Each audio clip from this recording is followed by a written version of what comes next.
VS9 మీడియాకు స్వాగతం. భద్రాద్రి కొత్తగూడెం జిల్లా కేంద్రంలోని లక్ష్మీదేవిపల్లిలో కొలువైన దాసాంజనేయ స్వామి వారికి మంగళవారం పర్వదినాన్ని పురస్కరించుకొని విశేష స్నపన తిరుమంజన కార్యక్రమాన్ని అర్చకులు నిర్వహించారు. తెల్లవారుజాము నుండి విశేష పూజలు అందుకుంటున్న దాసాంజనేయ స్వామి వారికి పాలు, పెరుగు, సుగంధ ద్రవ్యాలతో పంచామృతాభిషేకాన్ని నిర్వహించారు. దశాబ్దాల కాలంగా భక్తుల కంగు బంగారమై కోరిన కోరికలు తీర్చే దాసాంజనేయునిగా ఎంతో ప్రతిష్ట ఉంది ఈ స్వామివారికి.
మన భద్రాద్రి కొత్తగూడెం జిల్లా లక్షదేపల్లి శ్రీ దాసాంజనేయ స్వామి భజన మందిరం శ్రీ దాసాంజనేయ స్వామి వారికి గత 70 సంవత్సరాలుగా ప్రతి సంవత్సరం కూడా ప్రత్యేక కార్యక్రమాలు ప్రతి ఉగాదికి, ముక్కోడి ఏకాదశికి, శ్రీరామనవమి మరియు హనుమాన్ జయంతి ఉత్సవాలలో జయప్రదంగా దిగ్విజయంగా కార్యక్రమాలు జరుగుతున్నాయి.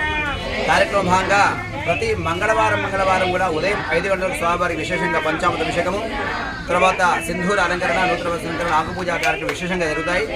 కార్యక్రమ భాగంగా మొన్న జరిగిన 20వ తేదీ జరిగిన ఈ అయోధ్య రామచంద్రమూర్తి ప్రతిష్టాపన కార్యక్రమం భాగంగా ఆ రోజు మొదలుకొని మన దేవస్థానంలో బోడి తలంబ్రాల కార్యక్రమం ఏర్పాటు చేయడం జరిగింది. ఈ కార్యక్రమం భాగంగా భక్త మహాతులందరూ కూడా సుభిక్షంగా అందరూ పాల్గొన్నారు. కోరిన వారందరికీ కూడా కొంగు బంగారంగా ఉండే యొక్క స్వామివారి యొక్క అనుభవం, అందరూ కూడా భక్తులందరూ కూడా చాలా వాళ్ళ మనసులో కోరికలు నెరవేర్చి ఆ స్వామివారి యొక్క అనుగ్రహం పొందుతూ ఉన్నారు.